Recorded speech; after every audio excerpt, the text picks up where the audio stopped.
All right. Uh, when death metal first came about, what was your initial impression of it? I've always thought it was cool. Like, obviously, thrash metal's my thing, but there are a lot of great bands that are death metal bands, and a lot of them are our friends. Like, we love Cannibal Corpse. They're like the coolest dudes. Alex Webster is like one of the sickest bass players living on this planet. Like, seriously, if people don't recognize how great he is as a bass player, they're idiots because that dude rules. Um, Deicide, we get along with them. The drummer from Deicide's a badass. There's a band from Colombia actually called Massacre, and they rule. I mean, everybody pronounces their name differently because they're from South America, but I pronounce it Massacre. It might be Massacre or Massacre, but they're an amazing death metal band, kind of like Morbid Angel, early Morbid Angel type stuff. I obviously like early Morbid Angel. Their stuff's great.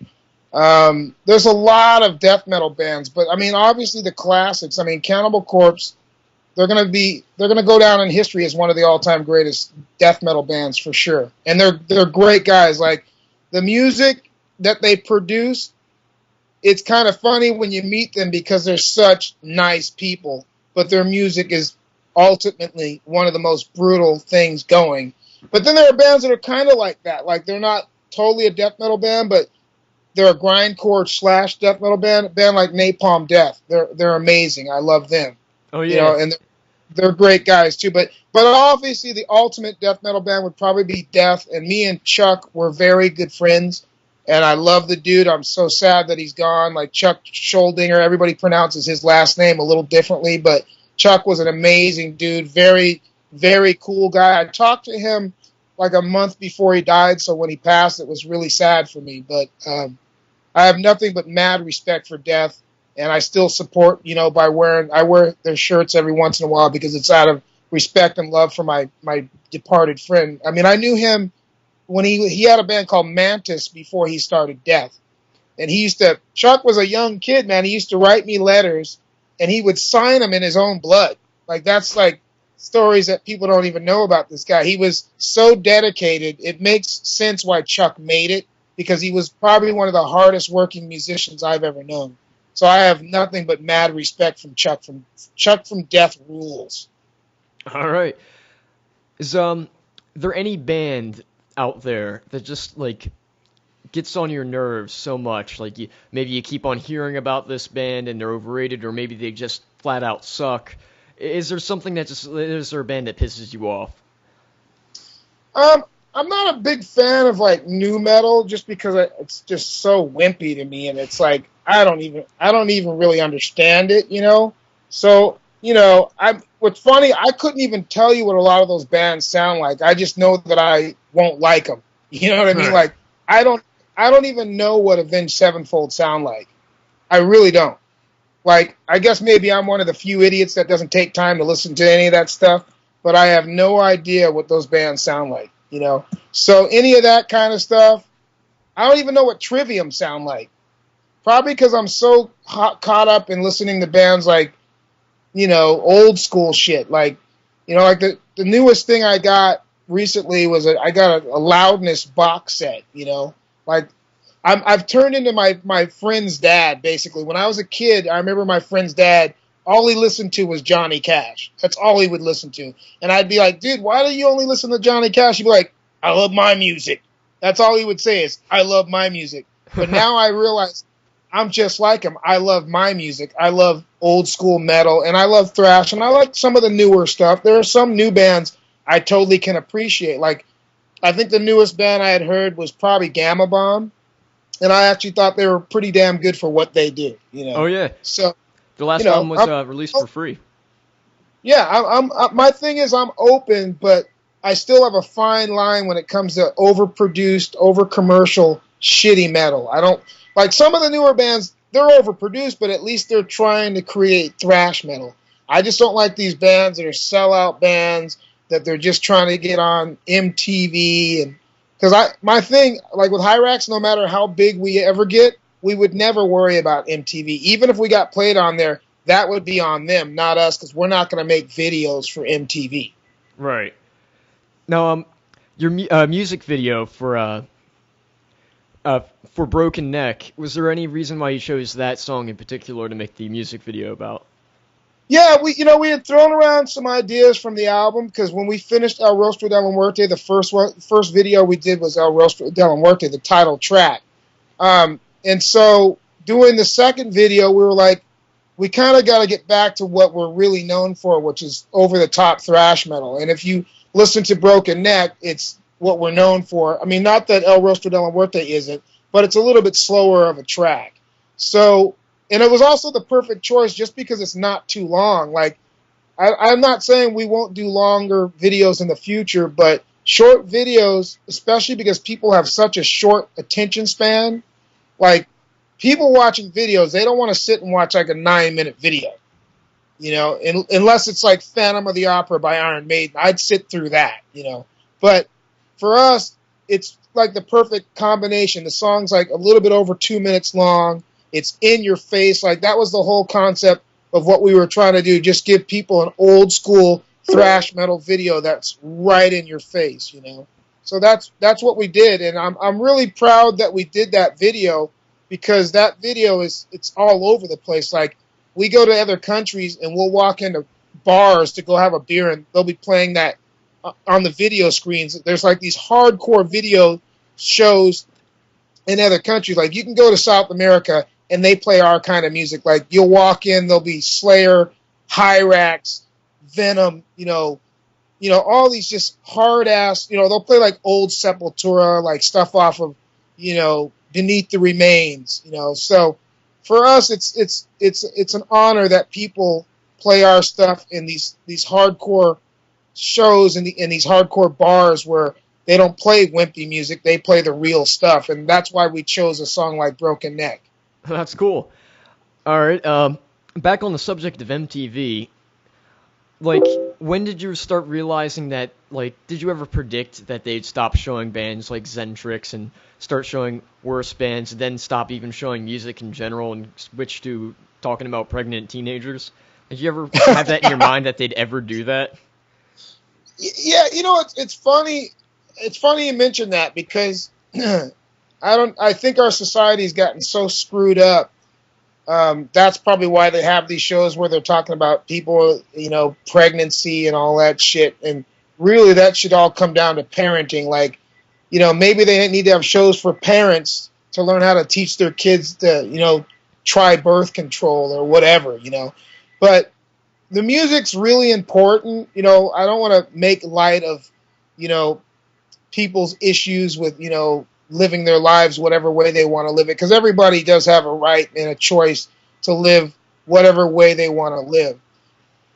But music is probably the most peaceful thing, even though, you go to certain shows and it's violent and it's crazy, but it's probably the most controlled chaos you will ever see at metal concerts. Like, I think music in general, especially heavy music, can save people's lives and change the world, because if you go to a lot of the heavy metal concerts like that we play, the differences in the people that come to our concerts, it doesn't matter what country or what your religion is or any of that shit at our concerts, because everybody comes to have a good time and they know that's what it's all about. We tell people to leave their politics or their racist bullshit at the door.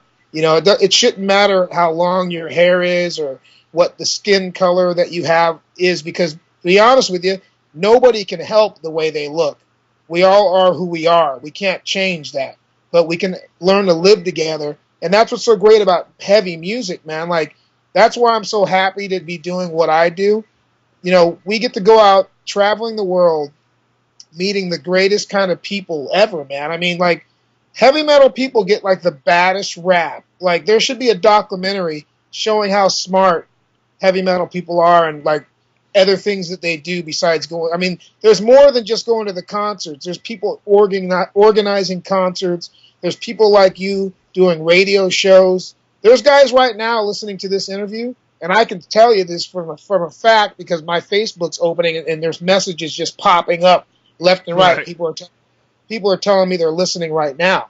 But, we have a network that if we all get smarter about this networking thing, we can all make this music even bigger and better than it is and get the word out there. There's people in Southeast Asia there's people in Russia, there's people in Japan, there's people here in California. I mean, you're where you're at. I mean, me and you right now are video chatting live, and people are listening to this interview.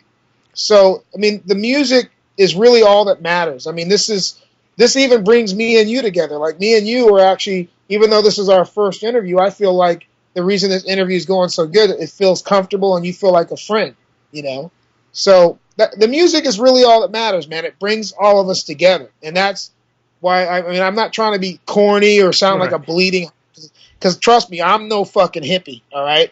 I'm not like a peace-loving freak, but I really believe in this music, and I think it's great that it brings so many people together, you know? So I'm going to be doing heavy metal until I can't walk or till the day I die. That's just the way it is. That's awesome. And related to that, like when we're talking about, like, you know, the face of heavy metal and stuff like that, we need to, you know, unite and get our word out there.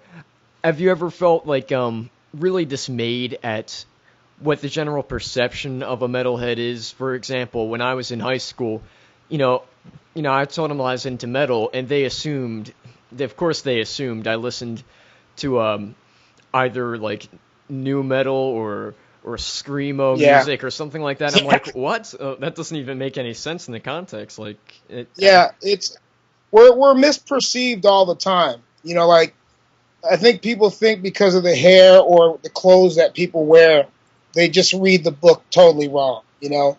And what I've learned is there's so many smart people. Like, even for us when we tour, these tours take a lot of, like, organization. There's people that are setting up the airplane tickets when we fly to certain countries. There are people that are in charge of logistics, which is the equipment showing up to the venues, loading in the equipment, the staging. You know, I mean, you gotta remember, when we play festivals, those stages are built by crews of people that are smart. You know, there's carpenters involved, there's electricians. So when we do stuff, it's on a major level, and there's a lot of smart heavy metal people behind the scenes. And the other thing that's not even brought up is there's a lot of women. There's so many women that are involved in heavy metal. It's unbelievable. Like Mean Streak. Yeah. It's unbelievable. So the perception of heavy metal people has always been wrong, and it probably won't change just because a lot of people are ignorant. But we just got to keep doing what we do, and it's like we have our own heavy metal family. You know, there's people that once you work with them, they'll be friends for life. You know, like I have people that I've been in touch for like almost 30 years that were going to shows when I first started out, and we're still friends to this day. And there's people that are involved in the music scene. Like, even when you look at a site like, say, Blabbermouth, a lot of those guys have been in the metal for 30 years. You know, the people that put all this stuff together, you know, they've been doing this for a long time. So, no, heavy metal people are way smarter than they get credit. I mean, think about this. In order to listen to heavy metal, you got to be able to read. You got to be able to look at an album cover and figure out, or a CD, what song you want to play. You got to put it in a player and figure out what track you want to hear. Right. So we just don't get enough credit. I mean, not that that's that hard to do, but there's a lot more to it than meets the eye. The perception's kind of frustrating, but to be honest with you, I kind of love that people can't read us. You know, like when I wear my denim and leather and I go out in regular public, and I'm sure there are people that think I'm a fucking idiot, but they don't know me. You know, so that's on them. But the thing that really is my favorite thing about the whole thing is that metal and music makes me feel good. And that's all that matters. And I think when you think about guys like you and me and other fans that love heavy metal music, as long as it makes you feel good, fuck everything else. Right. You know? Now, during the 80s, there was like that huge Satanism scare with all these PSAs saying, if your child has any of these, and there's this ridiculous list that had like a fern, a mirror, a notebook included in that. But, you know, like that whole scare there, have you ever been like accused of it or made a subject of, like, pointing out that Hirax is a Satanism band? That Well, when that happened, you're asking, I'm not just saying this, maybe it's because we're just hanging out having this talk like friends, but you're asking good questions. In the 80s, with the whole PMRC thing, that was like the beginning of hell. Like, that's what's funny. They were supposed to try to, make things like they were going after hell, but they were the ones who were hell. Like, they didn't even understand. Basically, it was a witch hunt. That's really what it was. It was a witch hunt, and they didn't even know what they were doing. It's like somebody putting on an old Metallica record and not being prepared for it because they've been listening to new Metallica. So they probably think old Metallica sucks if they listen to the new shit, So like with the PMRC, Tipper Gore, who's Al Gore's wife, or no, I don't even think they're still together, actually. So hey, that goes to show you, But anyways, Al Gore's wife, Tipper Gore, at the time, she was on a witch hunt. So we were one of the bands that was in her stack of records that kids shouldn't listen to, even though we weren't a satanic band at all.